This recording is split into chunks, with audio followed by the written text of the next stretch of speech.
കഥയുടെ പേര് അപർണ. ഇന്നെന്തേ കുഞ്ഞു വരാൻ താമസിക്കുന്നുണ്ടോ? അതോ എൻ്റെ തോന്നലാണ്? ചുവരിലെ ക്ലോക്കിലേക്കും ഗേറ്റിലേക്കും മാറി മാറി നോക്കി ലക്ഷ്മി സ്വയം ചോദിച്ചു.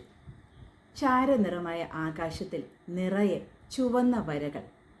ആരോ ബ്രഷ് എടുത്ത് അലക്ഷ്യമായി ഒന്ന് വരഞ്ഞതുപോലെ. മനോഹരമായ ഒരു ആബ്സ്ട്രാക്ട് പെയിൻറ്റിങ്. ചില വൈകുന്നേരങ്ങളിൽ ആകാശത്തിൻ്റെ ഭംഗി ഒന്ന് വേറെ തന്നെയാണ്. വായിക്കാനെടുത്ത മാസികയുമായി ഉമ്മറത്തെ കസേരയിലിരിക്കുമ്പോൾ ലക്ഷ്മി ഓർത്തു, 5 മണി കഴിഞ്ഞതേയുള്ളൂ. വൈകി എന്നത് തൻ്റെ തോന്നൽ മാത്രമാണ്. ധനുമാസമല്ലേ, നേരത്തെ സന്ധ്യയാവും.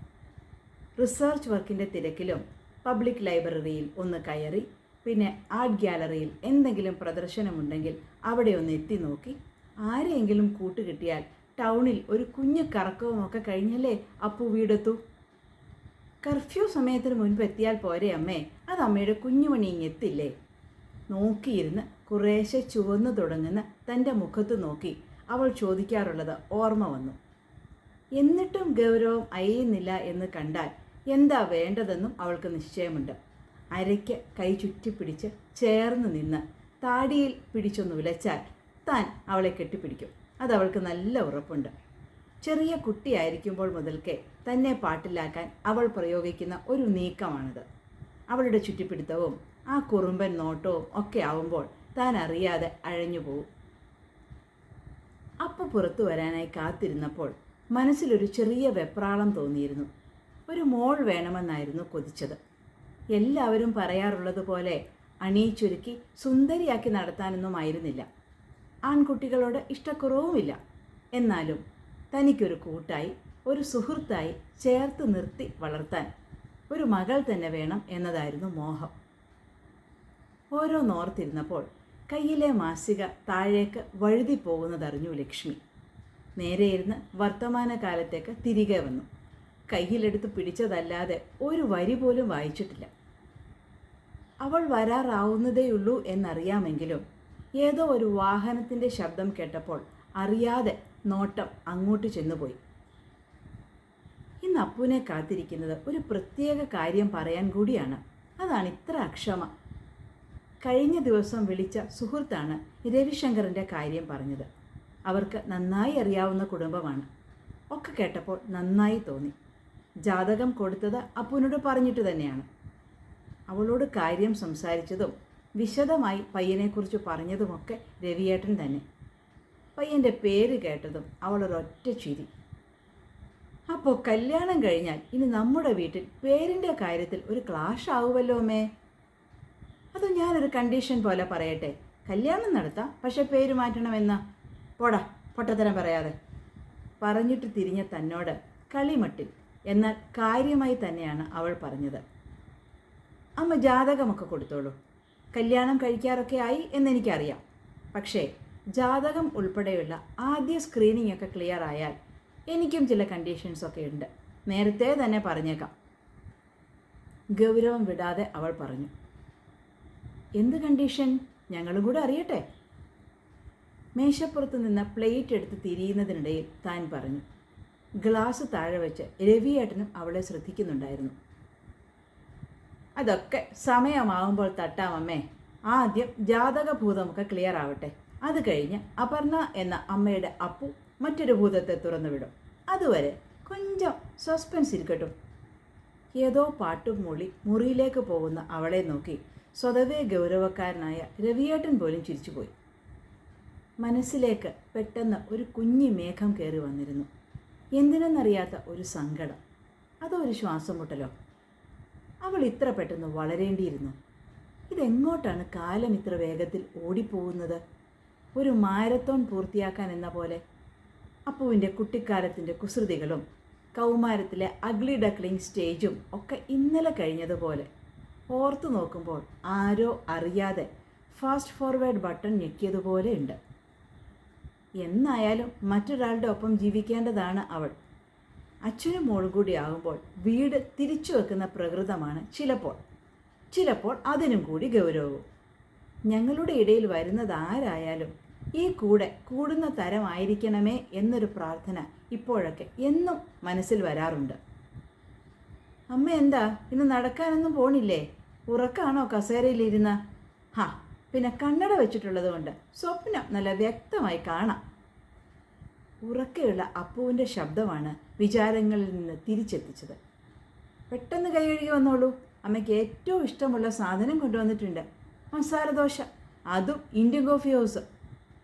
കൈ കഴുകി അവൾക്ക് ജ്യൂസ് എടുത്തു വന്നപ്പോഴേക്കും അപ്പു പ്ലേറ്റൊക്കെ നിരത്തിയിരുന്നു. പ്ലേറ്റ് നീട്ടിയ കയ്യിൽ ഒരു ഉമ്മ കൊടുത്ത് അവളെ പിടിച്ചടുത്തിരുത്തി. എന്താമേ? അപ്പു സൂക്ഷിച്ചു നോക്കി. മോളെ, ഗീതാൻ്റി വിളിച്ചിരുന്നു. ജാതകം നന്നായി ചേരും. അവർക്ക് നിന്നെ ഒന്ന് കാണണം. ആ മോനും ഒരു ഫ്രണ്ടും കൂടി ഈ ഞായറാഴ്ച വരട്ടെ എന്ന് ചോദിച്ചു. ആഹാ, അപ്പോൾ സംഭവം സീരിയസ് ആയി അല്ലേ? സത്യത്തിൽ എനിക്ക് കല്യാണം കഴിക്കാറൊക്കെ ആയോ മാമ? ഒരു നിമിഷം കണ്ണടച്ചിരുന്നു അപർണ. അവർ വരട്ടെ, കണ്ടു കളയാമല്ലേ? അത് നമുക്ക് പുറത്തെവിടെയെങ്കിലും വെച്ചാവണോ?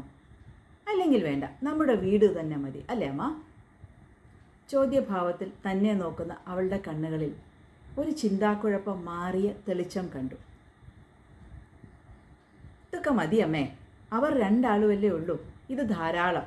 അടുത്ത സ്റ്റേജിൽ പ്രായമായവർ വരുമ്പോൾ ഞാൻ സാരിയൊക്കെ ഉടുത്ത് പൂവൊക്കെ വച്ച് ഇങ്ങനെ.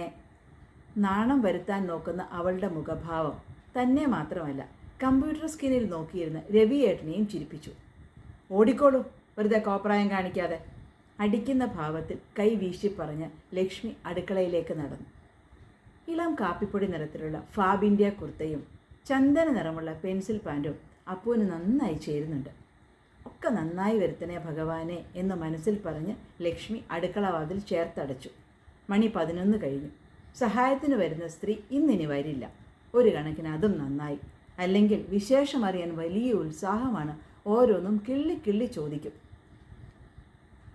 വാതിൽ മണിയുടെ ശബ്ദം കേട്ടപ്പോൾ അപ്പുവിനേക്കാൾ തിടുക്കം അമ്മയ്ക്കായിരുന്നു. ഒപ്പം എന്തിനെന്നറിയാത്ത ഒരു പരിഭ്രമവും. ഒറ്റ നോട്ടത്തിലെ വാതിൽ കടന്നു വന്ന മോനെ ഇഷ്ടമായി. ചേർത്ത് പിടിക്കാൻ തോന്നിപ്പിക്കുന്ന എന്തോ ഒരു ഭാവം അവൻ്റെ മുഖത്തുണ്ട്. തൻ്റെ അപ്പുവിന് ചേരും. ഇരിക്കൂ മോനെ. പറഞ്ഞു തീരും മുൻപേ കാലിലെ ഷൂസ് ഊരിവെച്ച് രണ്ടാമതായി അകത്തേക്ക് വന്ന പൊക്കക്കാരൻ അഭിവാദ്യം ചെയ്തു. ഗുഡ് മോർണിംഗ് ആൻറ്റി, ഞാൻ രവിശങ്കർ. ആളു മാറിപ്പോയി എന്ന ചമ്മൽ തൻ്റെ മുഖത്ത് വന്നത് മറ്റാർക്കും മനസ്സിലായില്ല. ഫോട്ടോ കണ്ടിരുന്നുവെങ്കിലും പെട്ടെന്ന് മനസ്സിലായില്ല. സാരയില്ല, പൊട്ടത്തരങ്ങളൊന്നും പറയാതെ ഈശ്വരൻ കാത്തു. ഹായ് അപർണ. ഹലോ അങ്കിൾ, ഇത് എൻ്റെ ഏറ്റവും അടുത്ത സുഹൃത്ത് ശേഖർ. പരിചയപ്പെടുത്തലുകൾക്ക് ശേഷം അകത്തേക്ക് കയറിയപ്പോൾ തൻ്റെ കാലുകളിൽ തിരിവിറയ്ക്കുന്നുണ്ടെന്ന് ലക്ഷ്മിക്ക് തോന്നി. കുട്ടികൾ ചിരിച്ച മുഖത്തോടെ ശാന്തമായി സംസാരിച്ചു തുടങ്ങിയിരുന്നു. അച്ഛാ, ഞങ്ങളൊന്ന് പുറത്തിറങ്ങിയിട്ട് വരാം, ഒരു 10 മിനിറ്റ് നമ്മുടെ പാർക്കിലുണ്ടാവും. ലക്ഷ്മിയോടും മൗനം സമ്മതം വാങ്ങി അപർണ രവിശങ്കറിനൊപ്പം ഹൗസിംഗ് കോളനിയിലെ പാർക്കിലേക്ക് നടന്നു. ഒരുമിച്ച് നടക്കുമ്പോൾ രവിശങ്കറിൻ്റെ തോളൊപ്പം കഷ്ടിച്ചെത്തുന്നതേയുള്ളൂ അപ്പു. എന്നാലും ചേർച്ചയുണ്ട്. കുട്ടികൾ നടന്നു പോകുന്നതും നോക്കി നിന്ന ലക്ഷ്മി മനസ്സിൽ പറഞ്ഞു. ശേഖറിനോട് സംസാരിച്ചിരുന്ന രവിയേട്ടൻ പതിവിന് വിപരീതമായി പലതവണ പൊട്ടിച്ചിരിക്കുന്ന ശബ്ദം കേട്ടപ്പോൾ അതിശയം തോന്നി. പുറത്തു വന്ന് അത്ഭുതത്തിൽ നോക്കുന്ന തന്നെ കണ്ട് രവിയേട്ടൻ പുഞ്ചിരിച്ചപ്പോഴേക്കും അപ്പുവിൻ്റെ ചിരിയല കാതിൽ വന്നു വീണു. ഗേറ്റ് കടന്നു വന്ന അവളുടെ മുഖത്തേക്ക് നോക്കിയെങ്കിലും ഭാവം മനസ്സിലായില്ല.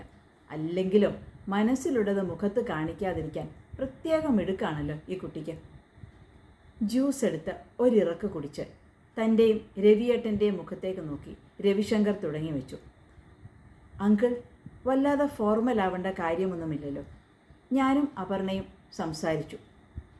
അപർണ എന്നോടൊരു കാര്യം ആവശ്യപ്പെട്ടിട്ടുണ്ട്. അതിന് ഒന്ന് ആലോചിക്കാതെ എനിക്ക് മറുപടി പറയാനാവില്ല. I need some time. ഞാൻ വിളിക്കാം, ഓക്കെ? ശരി മോനെ. എന്താ നിങ്ങൾ സംസാരിച്ചത് എന്നെനിക്കറിയില്ല, but you said it right. ആലോചിച്ചിട്ട് വിളിക്കൂ.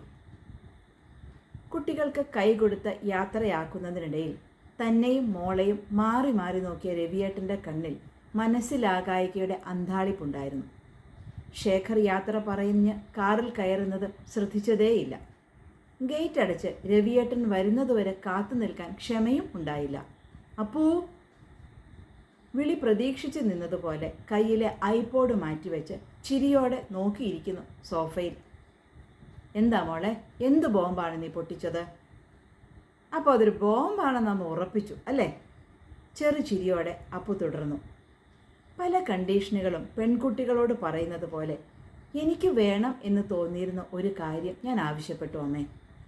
ജാതകം ചേരണം എന്നത് എൻ്റെയും രവിശങ്കറിൻ്റെയും അച്ഛനമ്മമാരുടെ താല്പര്യം. അതുപോലെ തന്നെ ഞങ്ങൾ രണ്ടുപേരും രണ്ട് സ്ഥലത്ത് പഠിച്ച് രണ്ടിടത്ത് ഇത്ര നാൾ ജീവിച്ചവരാണ്. ഒരുമിച്ച് ജീവിച്ചു തുടങ്ങുമ്പോൾ ആരോഗ്യപരമായും ഞങ്ങൾ ചേരുന്നവരാണ് എന്നൊരു തീർച്ച വേണ്ടേ? അത്രയുമേ ഞാൻ പറഞ്ഞുള്ളൂ അമ്മ. സൗമ്യമായാണ് പറഞ്ഞതെങ്കിലും അപ്പുവിൻ്റെ ശബ്ദത്തിൽ വല്ലാത്ത ഉറപ്പുണ്ടായിരുന്നു. പറഞ്ഞതിനെക്കുറിച്ച് അവൾക്ക് നല്ല തീർച്ചയുണ്ട് എന്ന് തന്നെ കാണിക്കുന്ന ഉറപ്പ്. എന്നുവെച്ചാൽ എന്താ മോളെ നീ പറഞ്ഞു വരുന്നത്? ശബ്ദത്തിലെ പതർച്ച എന്തിനാണെന്ന് മനസ്സിലാകും മുൻപേ അതറിഞ്ഞിട്ടെന്ന വണ്ണം പിന്നിൽ നിന്ന് വന്ന് ചേർന്ന് നിന്നു രവിയേട്ടൻ. രണ്ടാളും ഒരു മെഡിക്കൽ ചെക്കപ്പ് ചെയ്യണം എന്ന് പറഞ്ഞു വച്ചാ ഞാൻ. കേട്ടതിൻ്റെ ഒരവിശ്വസനീയതയിൽ നേരെ നോക്കിയത് രവിയേട്ടൻ്റെ മുഖത്തേക്ക് തന്നെ. കണ്ണിലെ മനസ്സിലാകായ്ക മാറി ശാന്തതയാണ് തെളിഞ്ഞിരിക്കുന്നത്. എന്നാലും അപ്പു, ഇതൊക്കെ നമ്മുടെ നാട്ടിൽ പതിവില്ലല്ലോ മോളെ. ഇങ്ങനെയൊക്കെ പറഞ്ഞാൽ ആരെങ്കിലും സമ്മതിക്കുമോ? കഴിയുന്നത്ര സംയമനം ശബ്ദത്തിൽ വരുത്തി ലക്ഷ്മി. വേണ്ടാത്തതൊന്നും അവൾ പറഞ്ഞില്ലല്ലോടോ. മുൻപത്തെ പോലെ അല്ല. ഒരുമിച്ച് ജീവിക്കാൻ തുടങ്ങുമ്പോൾ പലതും നോക്കണം. ഞാനോ നീയോ വളർന്ന കാലമല്ല ഇത്. കണ്ണടച്ച് അങ്ങനെയൊന്നും ഉണ്ടാവില്ല എന്ന് വിചാരിക്കുന്നതിൽ നല്ലത് ഉറപ്പാക്കുക തന്നെയല്ലേ? അവളുടെ സ്റ്റാൻഡ് അവൾ വ്യക്തമാക്കി. പറയുന്നത് മനസ്സിലാവേണ്ട രീതിയിൽ തന്നെ മനസ്സിലാക്കുന്ന ആളുടെ കൂടെയല്ലേ കുട്ടി ജീവിക്കേണ്ടത്? അതല്ലേ നമുക്കും സമാധാനം. പറഞ്ഞിട്ട് തിരിഞ്ഞ രവിയേട്ടൻ ഒരു നിമിഷം അപ്പുവിനെ ചേർത്ത് പിടിച്ച് ചുവരിലെ ക്ലോക്ക് നോക്കി. മോളെ, ഓൺലൈൻ ടിക്കറ്റ് ബുക്ക് ചെയ്യടാ. നമുക്കൊരു സിനിമയ്ക്ക് പോയാലോ? ഞായറാഴ്ചയല്ലേ, അമ്മയ്ക്ക് ഓഫാവട്ടെ. സിനിമ, പിന്നെ ഒരു ഡിന്നർ. വഴക്കു വേണ്ട, രണ്ടും നിൻ്റെ വക. ഞാൻ കാർഡ് എടുക്കുന്നതേയില്ല. അച്ഛാ, വേണ്ട വേണ്ട, സിനിമയ്ക്കും പോകാം, ഡിന്നറും കഴിക്കാം. പക്ഷേ എനിക്കൊരു വാശിയുമില്ല എൻ്റെ കാർഡ് തന്നെ വീശണമെന്ന്. സ്വതവേ പിശുക്കി എന്ന് ഞങ്ങൾ കളിയാക്കാറുള്ള അപ്പു അച്ഛൻ്റെ ഈ പുതിയ നീക്കത്തിൽ അത്ര തൃപ്തിയില്ലാതെ എന്ന വണ്ണം എന്നെ ഒന്ന് നോക്കി. രവിയേട്ടൻ എത്ര അനായാസമായാണ് അന്തരീക്ഷം മയപ്പെടുത്തുന്നത് എന്നോർത്തു നിന്ന ലക്ഷ്മിക്ക് എങ്ങനെ പ്രതികരിക്കണം എന്ന സംശയമായി. തോളിൽ തട്ടി അകത്തേക്ക് തിരിഞ്ഞ രവിശങ്കറിൻ്റെ ഒപ്പം നടന്നെങ്കിലും ലക്ഷ്മിയുടെ മനസ്സ് സ്വസ്ഥമായിരുന്നില്ല. വൈകുന്നേരത്തെ കറക്കവും ചുറ്റിനടപ്പും ഒക്കെ കഴിഞ്ഞതുകൊണ്ട് കിടന്നാൽ ഉടനെ ഉറങ്ങും എന്ന് വിചാരിച്ചത് വെറുതെ. തൊട്ടടുത്ത് സുഖമായി ഉറങ്ങുന്ന രവിയേട്ടനെ നോക്കിക്കിടന്നു. വലത് കൈ നെറ്റിക്ക് മേലെ വെച്ച് ശാന്തമായ ഉറക്കം. അല്പം മുൻപ് മേൽ കഴുകി മുറിയിലേക്ക് കിടക്കാൻ വന്ന താൻ രവിയേട്ടൻ്റെ ഉറക്കം മുറിയേണ്ട എന്നോർത്ത് കട്ടിൽ പോലും അറിയാതെ മെല്ലെയാണ് കിടന്നത്. ഒരു വശം ചെരിഞ്ഞു കിടന്ന് തന്നെ വലിച്ചടിപ്പിച്ച് അഴിഞ്ഞു കിടന്ന മുടിയിൽ തടവി രവിയേട്ടൻ ഇത്തിരി മുൻപേ പറഞ്ഞതൊക്കെ കാര്യങ്ങളാണ്. ഇന്നത്തെ കുട്ടികൾ മിക്കവരും തന്നെ അവരവരുടെ ആശയങ്ങളിലും കാഴ്ചപ്പാടുകളിലും ഒക്കെ വ്യക്തത ഉള്ളവരാണ്. ജീവിതത്തിൽ നിന്ന് അവർക്ക് എന്താണ് വേണ്ടതെന്ന് തികഞ്ഞ ബോധ്യമുള്ളവരാണ്. പിന്നെ ഇത് അവളുടെ ജീവിതമല്ലേടോ, നമുക്കൊക്കെ സൈഡ് റോളല്ലേ? അങ്ങനെ ആവണം. മറ്റെന്തിലും കുട്ടികൾ സ്വതന്ത്രരായി ചിന്തിക്കണം, വളരണം എന്നൊക്കെ പറയുന്നവർ പോലും വിവാഹക്കാര്യം വരുമ്പോൾ തീരുമാനം കുട്ടികളെ ഏൽപ്പിക്കില്ല. തുളസിയില പോലും കഴിക്കാതെ ശിവനെ തപസ് ചെയ്യാനുള്ള ഉറപ്പ് കാണിച്ചതുകൊണ്ടാണ് പാർവതീദേവിക്ക് അപർണ എന്ന പേര് വന്നത്. നമ്മുടെ അപർണ പറഞ്ഞത് അവളുടെ മനസ്സിൻ്റെ ഉറച്ച തീരുമാനമാണ്. അതിലൊരു തെറ്റുമില്ല. അത് മനസ്സിലാകാത്ത ഒരാൾക്ക് അവളെയും മനസ്സിലാകില്ല. അതും ഇതും ആലോചിച്ച് കിടക്കാതെ താൻ സുഖമായി ഉറങ്ങും. നെറ്റിയിൽ ഒരു ഉമ്മയും തന്ന് തന്നെ മെല്ലെ കയ്യിൽ തട്ടിക്കൊണ്ടിരുന്ന രവിയേട്ടൻ ഉറക്കത്തിലാവാൻ നിമിഷങ്ങളെ എടുത്തുള്ളൂ. ശാന്തമായ ആ ഉറക്കം നോക്കിക്കിടക്കെ മനസ്സ് തനിയെ സ്വസ്ഥമാവുന്നതറിഞ്ഞു. അതെ, ശരിയാണ്. മനസ്സിലാവുന്ന ആളുടെ ഒപ്പമാവണം ജീവിക്കേണ്ടത് ആരും. പുറത്ത് നിറഞ്ഞു കവിഞ്ഞ നിലാവ് ജനാലയിലൂടെ അകത്തേക്കും ഒഴുകി വരുന്നുണ്ടായിരുന്നു. പാൽപ്പത പോലെ നനുത്ത വെണ്മയുടെ ആനന്ദം ഉള്ളിലേക്കും പകർന്നു. അകം നിറഞ്ഞ ആനന്ദം. അപർണയും അവളുടെ അമ്മയും അച്ഛനും ഒക്കെ ചേർന്ന ചെറിയ ലോകം നിങ്ങളെയും സന്തോഷിപ്പിച്ചു എന്ന് കരുതുന്നു. സന്തോഷവും സമാധാനവുമുള്ള കഥകൾ പറയാനും കേൾക്കാനുമാണ് എനിക്കിഷ്ടം. നിങ്ങൾക്കും അതങ്ങനെ തന്നെ ആവും എന്ന് കരുതുന്നു. ഇനിയും കൂടുതൽ കഥകൾ കൃത്യമായി കേൾക്കാനായി കടുപ്പത്തിലൊരു കഥ എന്ന ഈ ചാനൽ സബ്സ്ക്രൈബ് ചെയ്തിട്ടില്ലാത്തവർ സബ്സ്ക്രൈബ് ചെയ്യുമല്ലോ. ഷെയർ ചെയ്ത് കഥകൾ ഇഷ്ടപ്പെടുന്ന കൂടുതൽ പേരിലേക്ക് എത്തിക്കും എന്ന് വിചാരിക്കുന്നു. ബെല്ലൈക്കൺ മറക്കരുതേ.